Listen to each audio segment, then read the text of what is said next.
Hey everybody, welcome back. Good morning. Let's see, it seems as if we still have a couple minutes until 9 a.m., so just getting things set up in advance of 9 a.m. But to anybody watching this now, then, or later, or whenever, hope you're having a good day, and we will jump into our philosophy meeting in about 6 minutes. So, welcome back.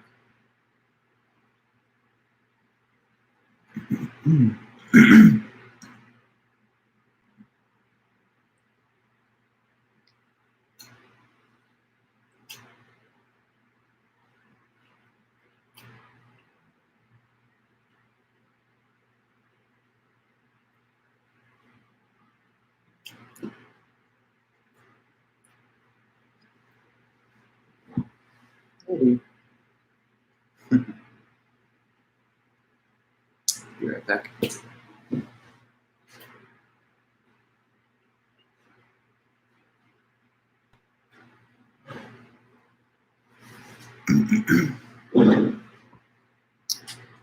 Okay.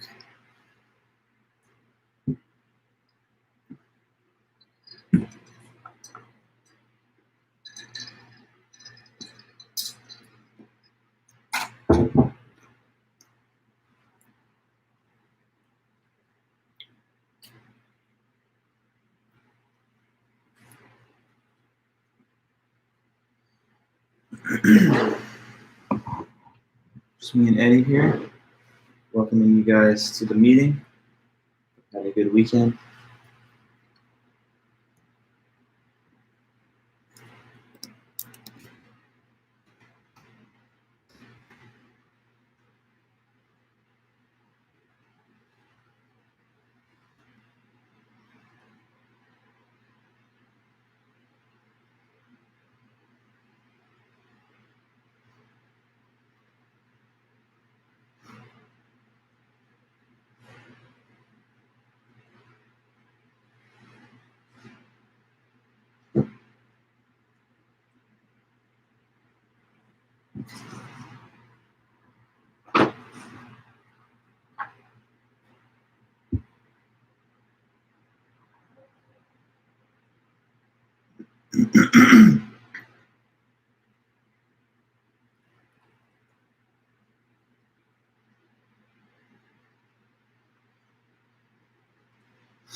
Hello there.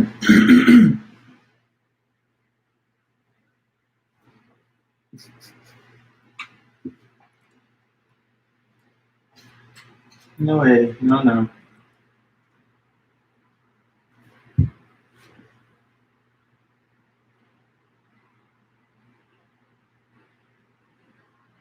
Baby.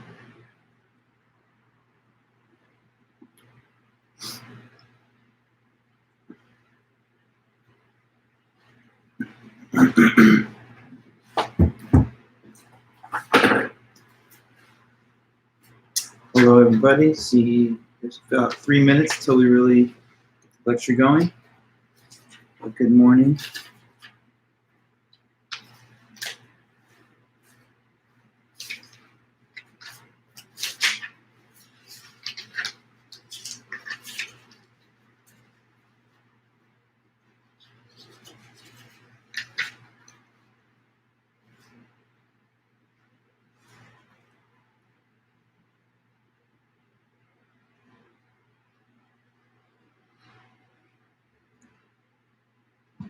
Hello, Eva. Hi there.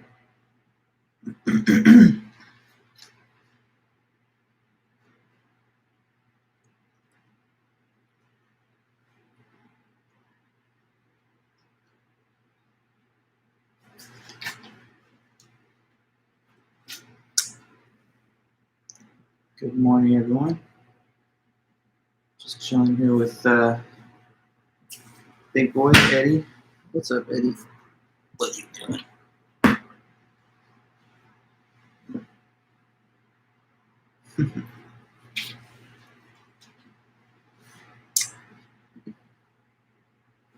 Don't eat my notes. No, Eddie. It's not for you. These cats are crazy. All right, good boy. No, now Peachy's getting involved. Might have to put these kitties in the next room. But let's just let them play for about a minute until it's 9 a.m. Peachy, what's your brother doing?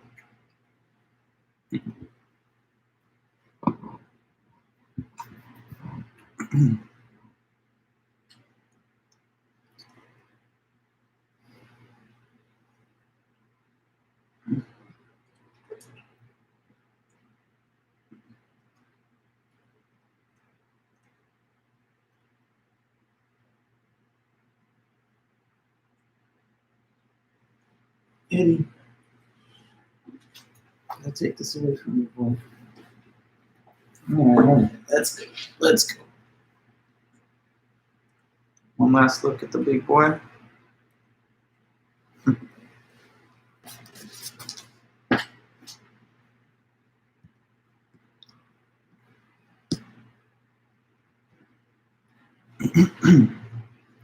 All right, anybody who's here, feel free to say hello, tap into the live chat or anything else.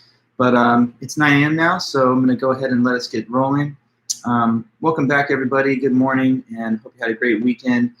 Today, we are just going to go over the notes that are listed in the syllabus for today. We're definitely, all on track with the class schedule. I'm going to release the prompts for the paper later today, so you'll definitely have them in your inbox this afternoon. And then I'm going to make a slight adjustment to the due date of the first paper. Not a big change, but instead of it having to be the Monday of the 28th, I'll let it be Wednesday of the 30th. So I'm just going to make that tiny little edit so that you have another 2 days to work on it. So starting today, you'll have a full 16-day period to get your essay together. And we'll begin the next meeting Wednesday by just kind of going over the prompts, talking about what to expect for the paper and like how to have a successful first assignment. So that's just a little update for everybody that's here. But I see some of you guys saying hello and good morning, and just welcome to all of you guys, Lucy, Drew, Lily, Senna, Anthony, Kelly, and Eva. And to all the rest, great that you're here, and feel free to say hi also if you'd like. If there's ever any questions or any comments of any kind, do let me know. I'm always checking our live chat over here to the right, so I'll definitely see them and reply as they come in. Okay, so hopefully that's all clear. So my first opening statement here was just that I'm giving you guys the paper prompts later today. The due date for the paper is going to be Wednesday the 30th, and other than that, we're on schedule, and we're just continuing through the syllabus and the schedule of readings. So I'll, I guess, begin today's lecture component by going over the things we covered last time, and then we will move on into the next author. So we're almost done with the philosophy of religion material. We just have, I think, another day or two this week, and then we'll be completely finished with it. What we started off with were different arguments for the existence of God, coupled together with criticisms and objections to them. So the ontological argument based on the definition of God as the greatest conceivable being, the cosmological argument based on the idea of the principle of sufficient reason and the notion that the universe has to have a cause, which cannot be something contingent since an infinite regress is impossible. So it must be a necessary being. And then, of course, the argument from design, which says that if there is something that has a purpose or a function, it has to have an intelligent creator. That would appear to be evident in the case of the watch. And the author then just states that by analogy, things that are in nature that have a purpose or function must also have had a creator. So for example, the eye, which can be used for vision, is very impressive in terms of its internal complexity and the sophistication of the function that it's able to perform. So why not say that it must have had an intelligent creator? It seems at least, if not more, kind of functional and carefully constructed than the watch does. And if we were convinced in the case of the watch that it must have an intelligent creator, no such thing could have just come about randomly, then we must say something of a same kind about the eye or anything else in nature, like just the fact that, I don't know, we have a brain or that we have vocal cords or whatever the case may be. So if those things have purpose and function and the assembly of the parts is just very intricate, then just like the watch, they must have had an intelligent creator, but in this case, it's God. Okay, then we talked about Ernest Nagel and Nagel's criticisms of those different arguments. Some of them kind of covered territory that other critics have also covered in the past. But, sorry, one second, I just gotta get something here.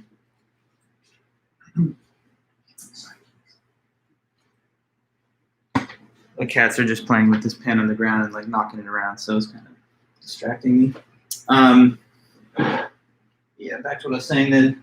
So yeah, Ernest Nagel, the 20th century American philosopher, he wrote a whole range of criticisms of these different arguments. So to the cosmological argument, just brief summary, he stated these various objections. He said, first of all, how is it really clear that everything has a cause? That's an essential premise of the argument, but who knows if that's really true? It might not be true. If everything has to have a cause, then it's claimed to be inconsistent to assert that God does not have one. So how can it be claimed on the one hand that everything has to have a cause? That's why we have to say the universe has a cause, but to deny that God has a cause.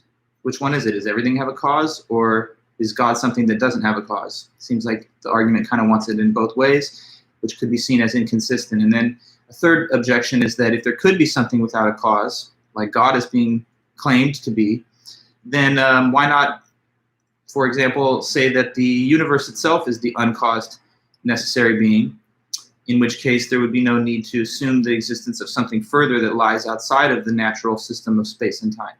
Obviously, the universe is known as something that exists, so supposing that it's the necessary being would at least place the necessary being within the range of something that we can say for sure does exist. And then the last problem he mentioned was that it might not really be impossible for there to be an infinite regress, which is perhaps critical to the argument. The argument says that an infinite regress is impossible. So wherever the buck stops of causation, so to speak, the very first member of the whole causal sequence cannot be contingent. Otherwise, it would never end. It would never begin, perhaps I should say.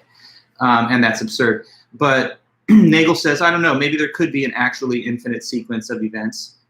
After all, we can think about actual infinity in the realm of mathematics, set theory, logic, and geometry. So if we have concepts of infinity from those domains, then why can't we merely apply them to the concept of the timeline of universe history? Okay, then he had objections to the ontological argument, basically that existence is not a predicate. That kind of sounds like G.E. Moore, using the example of the $100 bill. And then he had stated problems with the design argument.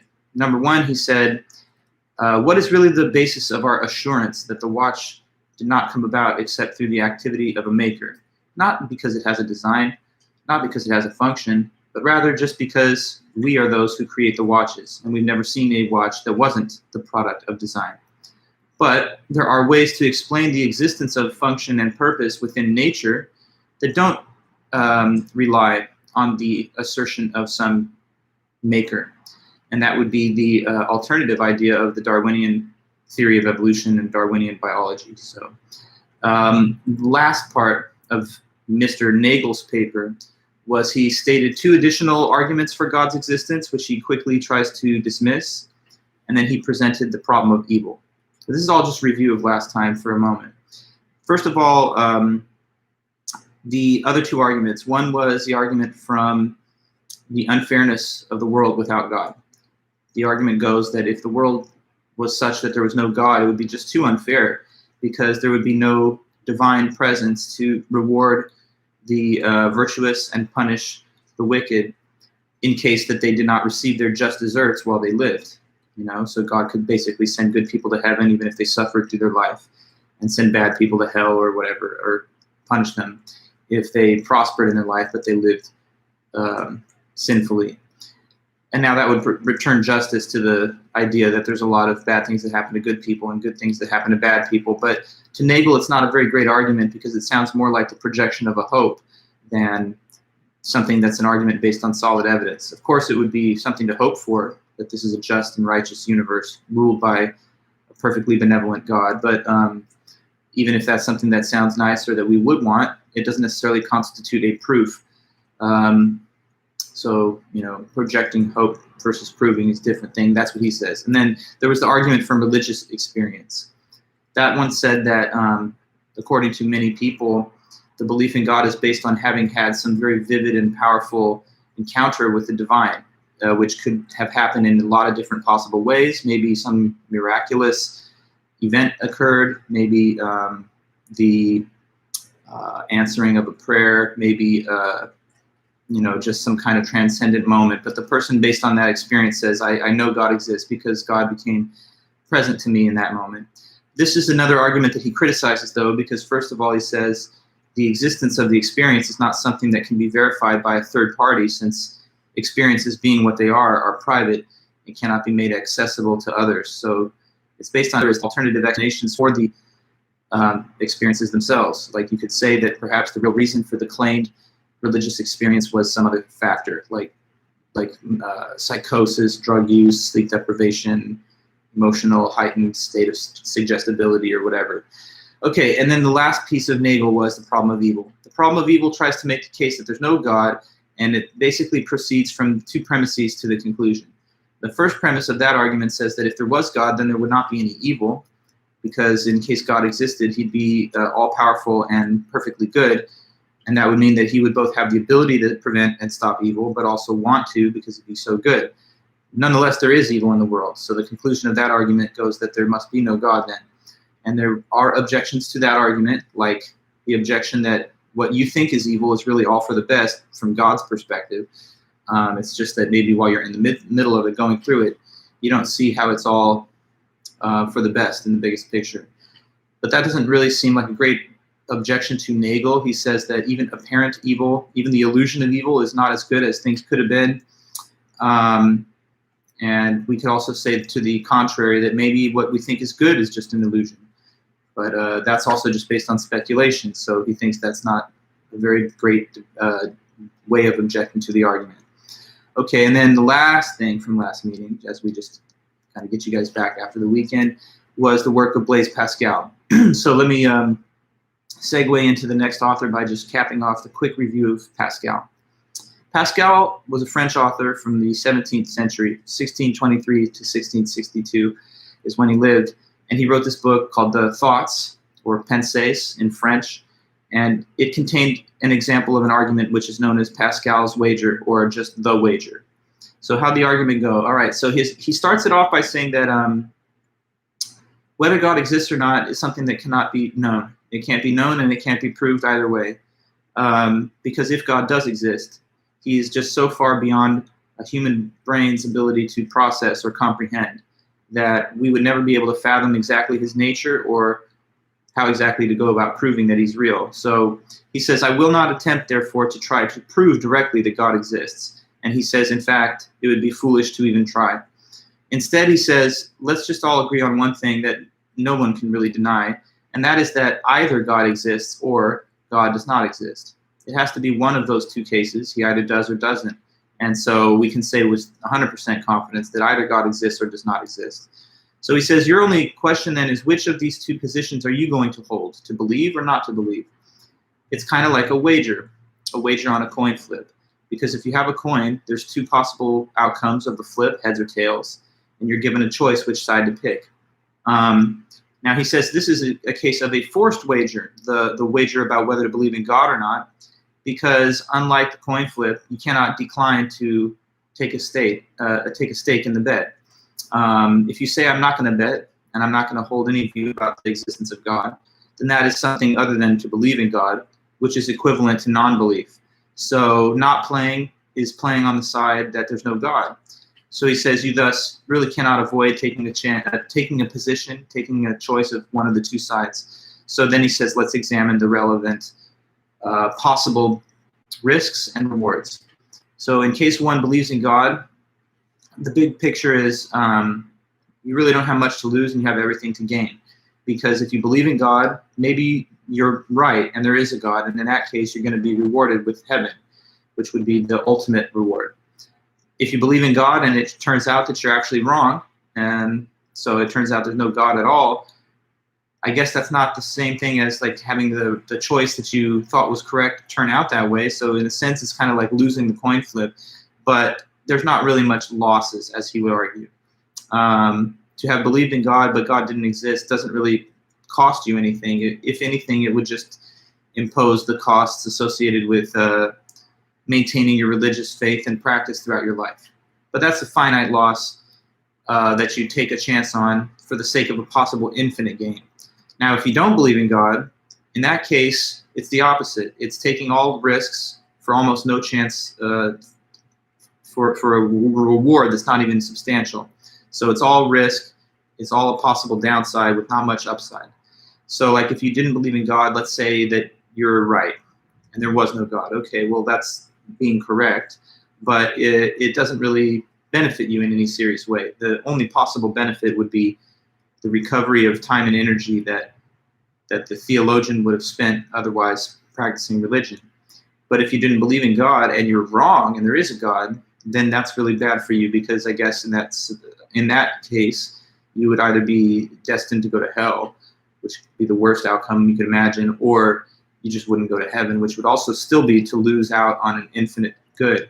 So, as he would see it then, if you're forced to wager on the question of whether God exists, it would just be in your better interest to go ahead and believe, since it costs you nothing if you're wrong, but it benefits you hugely if you're right. And if you choose not to believe, it costs you hugely if you're wrong, and doesn't really benefit you much if you're right. So he would say a rational person that's risk averse would just go ahead and believe. So that's the summary of it. I wanted to read a little bit of it from the page so that we can finish with just his words. So let me just tell you then how he put it. He said, he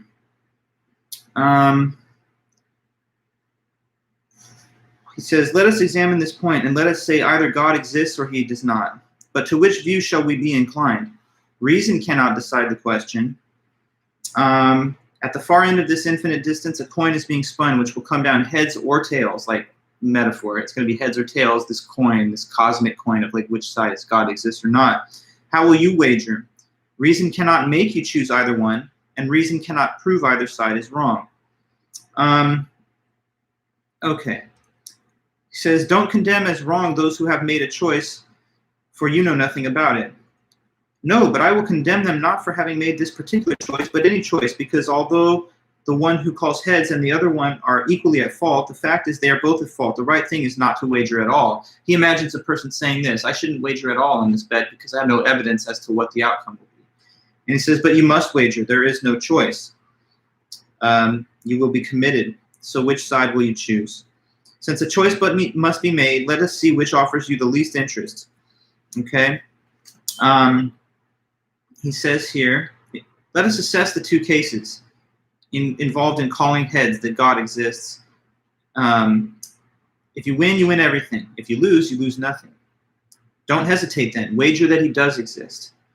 And he says, let us see. Since there is an equal chance of gain and loss, if you stood to win only 2 lives for one, you could still wager. But supposing you stood to win 3, you would have to play, and it would be unwise of you, once you are obliged to play, not to risk your life in order to win 3 lives at a game in which there is an equal chance of losing and winning. But there is an eternity of life and happiness in case God exists and rewards you with heaven. That being so, even though there were an infinite number of chances, of which only 1 was in your favor, you would still be right to wager 1 in order to win 2. And you would be acting wrongly, being obliged to play, in refusing to stake 1 life against 3 in a game where out of an infinite number of chances there is 1 in your favor, if there were an infinity of infinitely happy life to be won. But here there is an infinity of infinitely happy life to be won. 1 chance of winning against the finite number of chances of losing, and what you are staking is finite. That leaves no choice. Wherever there is infinity, and where there are not infinite chances of losing against that of winning, there is no room for hesitation. You must give everything. And since you are obliged to play, you must be renouncing reason if you hoard your life rather than risk it for an infinite gain, which is just as likely to occur as a loss that amounts to nothing. So if you win everything. If you lose nothing. And on the contrary, if you wager that God does not exist and you win nothing, but if you lose everything. So he thinks, therefore, you'd actually be a fool and irrational to not just take the sort of risk-averse, sensible policy of believing in God.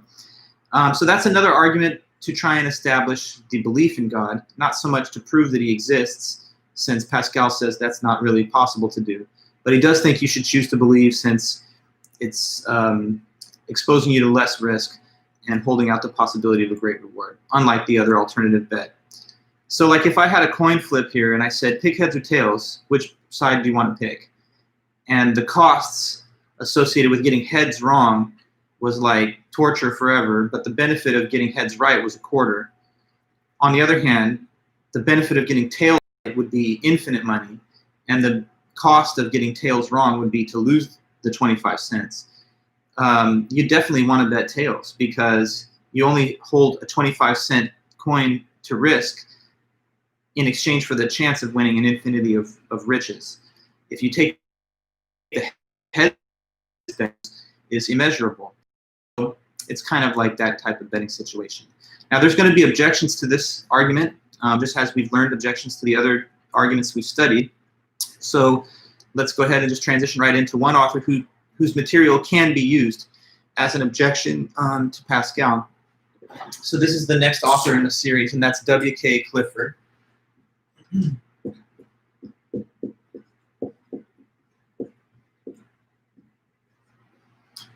Okay, and W.K. Clifford, British philosopher and mathematician who lived in the 19th century. So he lived from 1845 until 1879. So you can see it's a pretty short life, 35 years, 34 years, but during his short life, he had a pretty significant impact. He was a fellow of the British Royal Society for his work in mathematics, and at just the age of 29, so pretty accomplished even as a young man. In 1877, he wrote this essay that we're going to look at here. So this essay is from 1877, and it's called, if I could write the number, sorry, called The Ethics of Belief.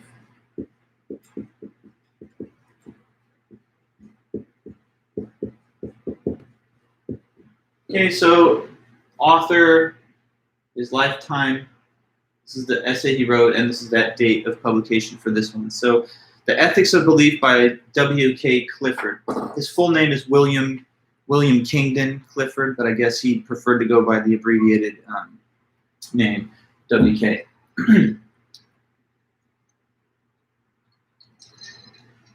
So ethics. The word ethics, which is in the title, The Ethics of Belief. The word ethics refers to the analysis and study of morality and moral concepts, which we're actually going to talk about in the next unit of the class once we finish this religion material. So just a little preview that ethics is the next big topic. Anyway, because that's in the title, what this is all about is what is the morality or the right and wrong of the way that you form beliefs, right? So like, is there anything about the way that you go about forming the things that you believe in that could be considered right or wrong? And according to Clifford, there is. Basically, to give you a preview of the big picture of his argument, he's going to argue that it's wrong for people to believe things just because that they hope they're true. You should only believe things because there's really good, sufficient evidence that indicates that it's true. And he says that it's wrong for a person to believe on any other basis, like because they want it to be true or because it sounds nice or something. If you believe things that are not based on good evidence, that's wrong. And that's his bigger argument. But he makes the case by presenting these examples and then following up the logic of the example. So I'm going to tell you about his the big example that animates his whole paper here. So it's kind of like a little hypothetical case, right? It's a case of a ship owner. So I'm going to erase this info and then give you a little visual here to wrap your mind around this. So the ship owner example. That's the big core example of his paper. Okay, so I want you to visualize or think about a man who owns a ship. Here he is, and here's the ship. All right, now, what's going on with this guy's ship? The problem is the ship is not in good shape. It's really not safe for it to sail because it's damaged. So I'm trying to draw some of the damage. There's a crack in the hull. It's leaking. Maybe there's a busted aspect of the mast up here, okay? And it's just in really bad shape. So this is a ship that is likely to sink if anybody lets it sail out from the harbor, okay? It's safely connected and attached to the harbor, but if it's going to go anywhere of significant distance and travel out, the likeliest thing that would happen then is that it would just sink and the boat would go to the bottom of the ocean floor. Okay, so you better not let this ship sail because of how badly damaged it is. Now here's a ship owner guy. It's his ship. And he knows that it's in bad shape. He's the owner of the ship and he knows 100% exactly how messed up it is. So it's no mystery or no surprise to him that the ship is this way. He knows this fact. So that's all I'm telling you to get our situation started. There's a ship owner, he owns a ship, the ship is damaged, and it's not safe to sail it. And the ship owner knows that 100% full well, okay? But here's the thing, he kind of wants to let it sail just one more big mission. Maybe it's a cargo ship. He would like to let it sail to make money off of the completed cargo journey, right? So even though he knows it's not safe, he really wants for it to make just one more trip because it would be in his financial interest. So he's got these two things in his mind. On the one hand, I know it's not safe and it's likely to sink. So probably because of that, I should not let it sail. But I also kind of hope that it could just make one more journey, just maybe get in one more, because if that happens, then I'll make some profit off of it. So what I'm hoping would work out is that it could make one more journey. But what I believe, based on the evidence, is that that's not safe at all, okay? But nonetheless, let us suppose that the ship owner makes that decision and he says, you know what, I'm gonna let it sail. I'm gonna let it go and take that one more journey. And why? Because I hope that it'll work and it'll come back safely.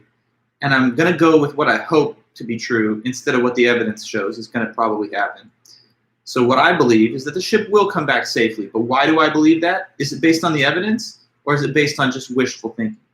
It's just based on his wishful thinking, If he follows the evidence, which he's completely aware of, then he would not let it sail. But instead of going with the facts and evidence, he goes with his hope and wish, which is that despite its damage and disrepair, that maybe, hopefully, it'll make that one extra journey and all will be well, no harm, no foul, right? So he makes that decision to let it go, not based on the evidence, but based on his hope and wishful thinking. Now, the situation, the scenario has kind of two alternative endings, guys. So there's two ways to imagine the situation finishing. Let's go with version number one. Okay, so in version number one, let's say that he lets it sail, knowing exactly that it was damaged and that it might sink, but hoping that it wouldn't. So he goes with his hope instead of the evidence. Now, in the first version of the case, let's say that the ship then sinks, okay? It sinks, and all the crew and all the cargo is just lost, so that's a big loss of life and property. That's a bad result. Now, would you say, who's to blame in that case if this happens, if the ship sinks, that the ship owner allowed to sail? Would you say, I don't know, who's to blame? The ship owner, Drew. Okay, good. And Eva, makes sense, right? That's not such a hard question, who's to blame. But why? Let's go a little deeper. Why is he to blame? Why would it be a fair thing to say, that was wrong of you, that was bad, you did something very wrong, shame on you kind of thing? Like, what would be the reasonable basis to lay moral blame at his feet? We're talking about blame here, not just accidental. But why does it seem righteous and fair to hold this man blameworthy for allowing this for this outcome? Why is the death and destruction his fault? Okay, Eva, because he knew the ship was damaged at the start. Correct. Exactly. It's because of his knowledge of the ship's poor condition. He cannot say honestly afterwards, oh my God, what a surprise, what a shock. Nobody would have thought this would sink. It's not like, the Titanic kind of thing where everyone thought it was impervious to damage. This guy knows his ship is falling apart, literally. And he lets it sail knowing that, just on the basis of hope that it would work out. So if it sinks, doesn't he deserve blame? Of course. I mean, who else could you possibly blame? It was his ship, his decision. He knew it was damaged. And if it sinks, he gets the blame. But, okay, and everyone will know he did something wrong in that case because we'll see the negative results. But let's take another version of this situation. Suppose that somehow, by just good luck, just providence or whatever, good fortune, same initial everything. Ship is poorly damaged. He knows that, wants it to work out, knows that it probably won't based on the evidence, but lets it happen anyway. Now, in the second version of the case, suppose that nothing actually does go wrong with the ship. As good fortune had it, it somehow made it back safely to the harbor and it completed that venture. Now, we're taking case version 2, where the ship made it back safely, even though everything else. Next, version 2, did our ship owner do something wrong, or did he not do something wrong? I'm talking about the case where it didn't actually sink. Was it still wrong, though, for him to let it sail or not? What's your view on that? Was it still wrong, or does it only matter whether it sinks or not, whether it was wrong? What do you think? I'm just asking this question. Hopefully you follow my question. The question is just, okay, in case it didn't sink by just good chance or luck, was it wrong or not? Okay, and Anthony, you're saying it was wrong. Drew, you're also saying it's wrong. And that's what the author's intuition is, and he thinks that that's going to be pretty much universal to everyone who thinks about it. But let's ask another question. Why? Why is it wrong, even when nothing wrong happens? Some people might say, well, what's wrong with it? I mean, the ship came back safely, so nothing bad happened. There's nothing wrong. Why was it still wrong, though? Okay, good, Anthony, because he still risked the lives of everyone on board. He still took an action which was negligent of their well-being and placed them in harm's way and put them at risk. So it's kind of like this. Say, like in our modern day, we're living in this pandemic, right? And we all know that we're supposed to take responsible actions to try and prevent the spread of the disease. Suppose that someone goes out there, with no mask on into like a big public place, hoping that maybe they or other people around them won't get sick because they did that. Now, one way it could work out is that they do that and then they come back sick, and everyone's like, look how irresponsible and bad you were for doing something, and now here we're living with the negative results. The other possibility is that they just get lucky and nothing bad happens. But wouldn't you still say that they're taking risky actions, placing people at risk, even when it works out in their favor? It's still something wrong to do, because when you're aware that you're taking these risks, you shouldn't just go with your wishful thinking and hope that they won't materialize. So that's another way of looking at it. We could also use the case more, this is from 1877, so it wasn't like the era of automobiles yet, but today we could make the same exact point kind of using like a drunk driver. Suppose someone's about to take a ride in their car knowing they're way too drunk. They know that they could therefore cause damage. Maybe they will get into an accident, and everyone's going to know that then and blame them. But even if they somehow make it home safely, which is possible, even though it's not always likely, even if it works out, we shouldn't say like high five, no harm, no foul, it wasn't wrong. It was still wrong because they're taking risks that could have led to people's injury or death or whatever.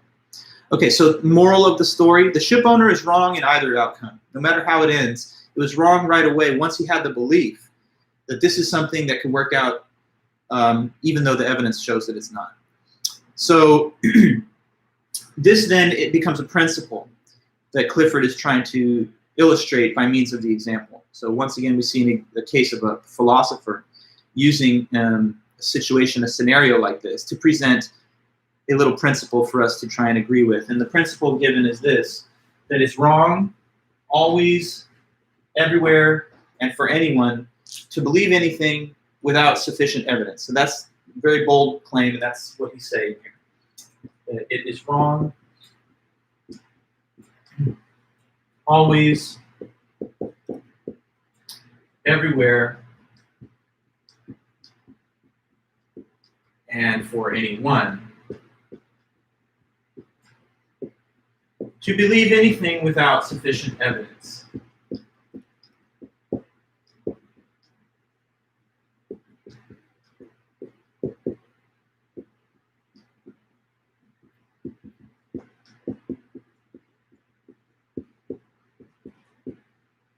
Okay, so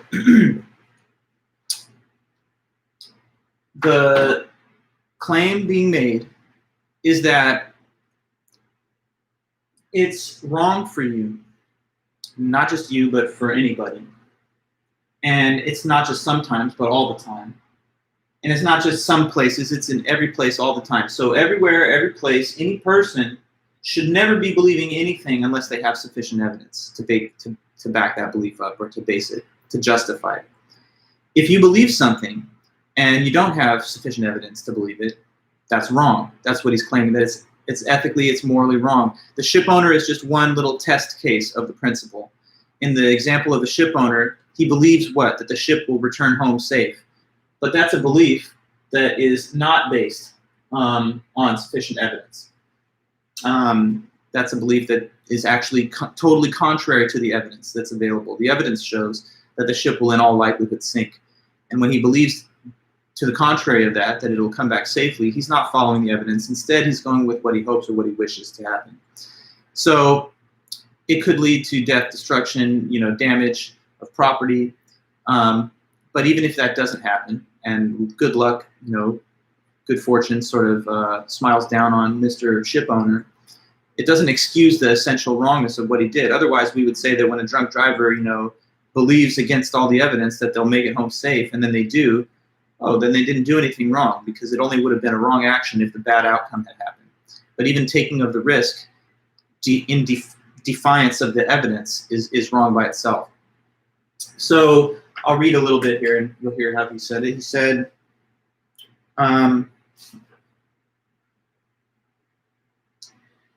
so before the ship sailed, so he says here, ship owner was about to send to sea a ship. He knew it was old, not over well built at first, seen many seas and climes, needed repairs. Doubts were suggested to him that she was not seaworthy. The doubts played on his mind and made him unhappy. He thought perhaps he ought to have her thoroughly overhauled and refitted, even though that would put him to great expense. Before it sailed, however, he succeeded in overcoming these reflections and said to himself that she had gone safely through so many voyages and weathered so many storms that it was idle to suppose she would not come home safely from this trip also. He would put his trust in good luck, which could hardly fail to protect all these unhappy families that were leaving their fatherland to seek for better times. He would dismiss from his mind all those suspicions about the honesty of the builders and contractors, and in that way he acquired a belief that the vessel was safe. He watched the departure with a light heart, and benevolent wishes for the success of the exiles. When she went down in mid-ocean, and he told no tales. What shall we say of them? Surely this, that he was guilty of the death of the men. It is admitted that he did sincerely believe in the soundness of the ship, but the sincerity of his belief cannot help him, because he had no right to believe this based on the evidence that he had. He acquired this belief not by earning it through investigation patiently, but by suppressing his doubts. And although in the end he may have felt so sure about it that he could not think otherwise, insofar as he had knowingly and willingly worked himself into that frame of mind, he must be held responsible for it. Let's alter the case a little and suppose the ship was not unsound and that she had made her voyage safely and many others after it. Will that diminish the guilt of the owner? No, not one bit. When an action is done, it is right or wrong forever. No accidental failure of its good or evil fruits can possibly alter that. So it was wrong already at the first point where he formed a belief that the ship would come back safely. The allowing it to sail is the wrong action, but the belief which led to the action is also in its own way wrong. So the action is wrong for obvious reasons, because that's the thing that leads to the potential of all the harm and death. But the action is responsive to the belief. The belief is formed first, which leads to the action. So he thinks that even forming beliefs without sufficient evidence to support them is wrong by itself. And this is just one example of why. And that is therefore the underlying basis of this principle that he derives from the example. Now you might be thinking, why though am I obligated to have these beliefs that are based on good evidence instead of just what I hope to be true? Let me give you a little terminology that he adds next. He talks about the term which he calls credulous character. Okay, and he says it's basically a bad thing for you to be a credulous character, because credulous characters are the people who believe things that they shouldn't believe. They believe things that are not based on good evidence, usually because they just hope or want for those things to be true. So let me give you that piece of terminology.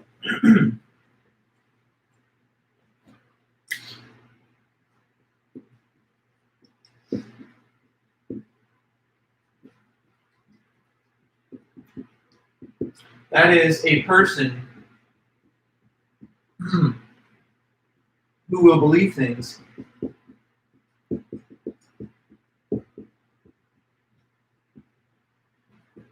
that are not based on sufficient evidence.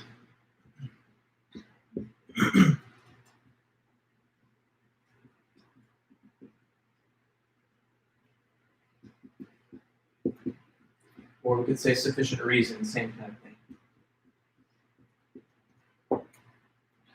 So credulous, the word kind of has the etymology having to do with credence or credibility.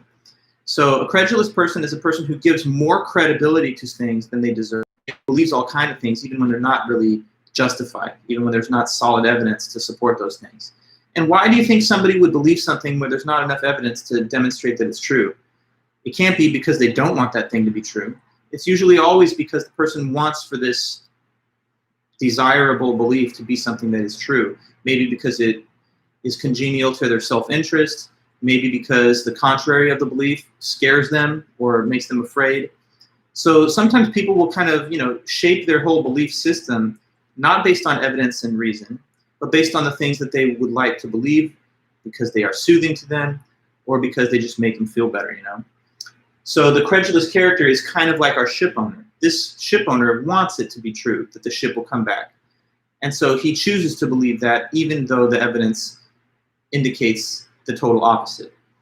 In our everyday lives, we can exhibit this tendency by holding fast to beliefs that are not supported by evidence just because they make us happy or they make us feel more comfortable. Like if you're in an evacuation zone of some of these fires, for example, and the fire department and the local authorities are telling you, you need to evacuate. This fire could very well pass by your property, and if you're still there, you could get trapped in the house and die. Now, suppose that you're a person who finds it hugely inconvenient to evacuate, and you're somewhat, therefore, resistant to the idea of getting up, packing your things, and leaving. And you just believe in your essential hardiness, fortitude, and resilience over and beyond what the authorities advise. So you hope that the fire won't come to your house. You hope and wish that you would be the sort of person who would come through unscathed. So you disregard their guidance and instead choose to believe nothing bad will happen to me. Maybe in the moment that belief makes you feel good because it's perhaps you're thinking of, I'm not giving into fear. So holding on to this disposition of strength and confidence is a better deal for me. But that's not based on the good evidence. And so in that case, the credulous character is exposing themselves to all kinds of risk. And also you're going to expose other people to risk too. So why should we be advised, as the author says, not to develop this type of habit of mind? Well, he thinks it's wrong. It's morally wrong to be a credulous character, to believe things that are not based on good enough evidence, because it does do harm. And he says it does two types of harm. So he says there's two main types of harm from having a credulous character: self-harm and social harm.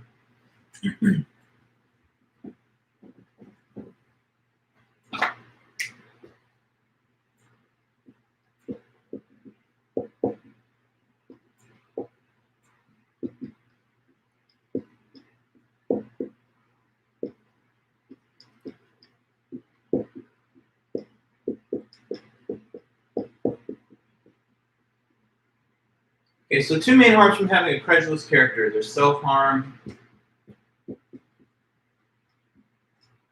and then behind that there's social harm.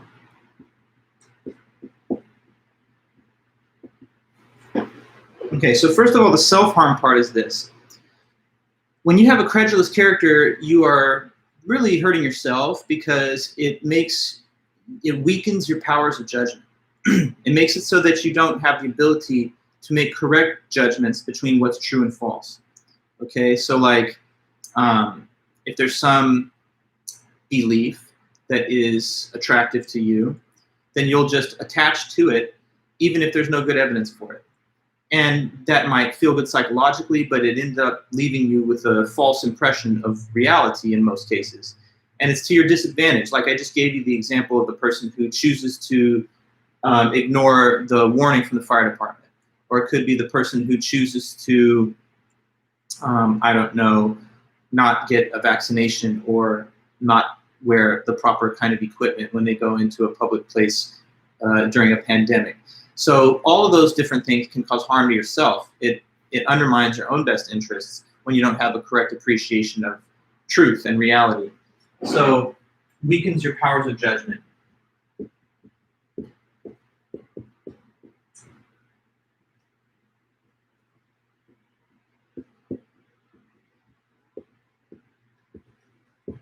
Basically, the person who has a credulous character has a very difficult time facing uncomfortable truths and to also follow evidence where it leads, especially if it tends to lead in a direction that's unpleasant to the individual, right? So like instead of understanding, for example, that they have a tough medical diagnosis and they're going to have to take certain steps to counteract the disease, the person with a credulous character might seek out all the information they could to debunk the belief that they even have the disease. But if that's the way that they end up, then they're not going to take effective steps to mitigate its effect on them, and they're going to be in a worse off position. So when you try to protect yourself from unpleasant beliefs and you just credulously hold on to the things that say those beliefs are false, then you're going to be ill prepared for when disaster strikes or when you're actually in the middle of a tough situation. So you want to have clear-eyed judgment about the world. When things are bad, you want to know they're bad and not conceal from yourself those facts so as to create a more hospitable belief system for yourself. So it's definitely harmful to you. You cannot judge matters as to when they're true or false if anything that seems unpleasant gets disregarded as false and anything that seems pleasant gets accepted as true. Okay? The world doesn't revolve around your self-interest. So a lot of times for you to get a sense of what's true and false, you have to think about the objective facts rather than subjectively what you desire. Okay? Now the social harm is kind of just piggybacking on the self-harm part. Social harm is just that you will spread the tendency to be credulous to other people who are influenced by you.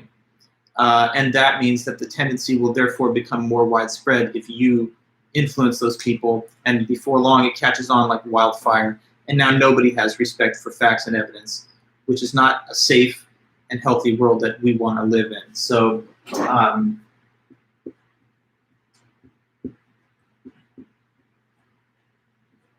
the tendency to be a credulous character to others.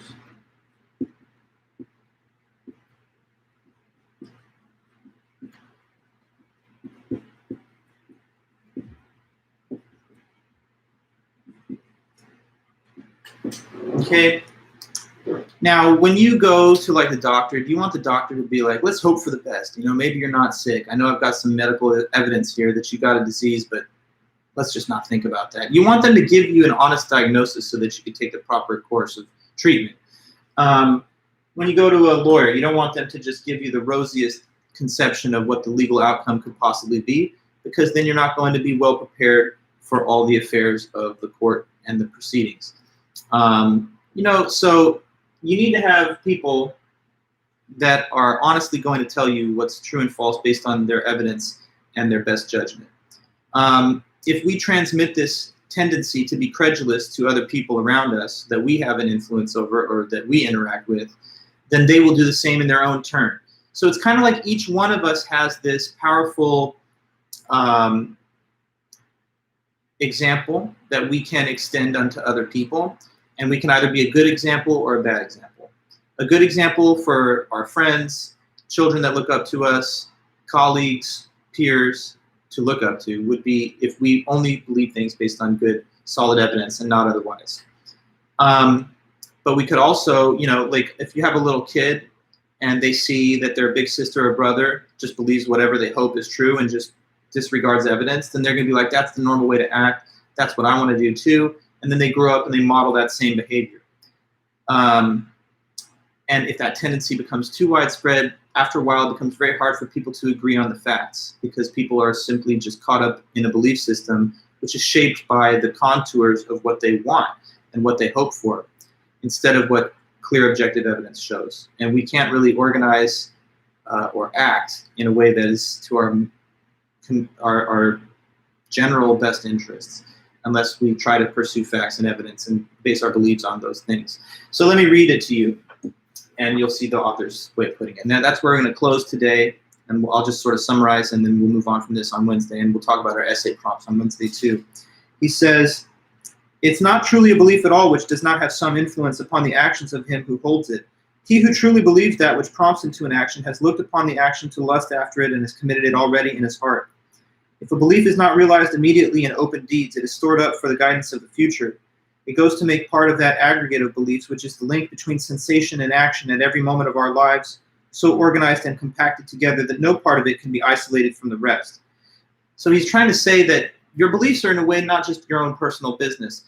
They have an effect on us living in a world share together. You want to try not to transmit the habit or the tendency to other people of believing things as the credulous character does. So I have a few more of his quotes to kind of add to the final rundown of the argument, but I think that I gave you the basic picture at least. So that was the goal today, to finish most of the W.K. Clifford. So I suppose then we're probably good for now. I know it's the end of class time.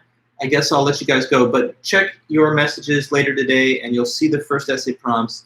We'll talk about them on Wednesday. They'll be due back on the 30th to me. And if you guys have any other questions of any kind or anything whatsoever, do let me know by email. So is that good, guys? Let me know. Maybe hit the like button or something. And if everything's good to go, then I'll see you guys back on Wednesday, yeah? Okay, perfect. Thanks, then. See you, everybody. Take it easy. Bye.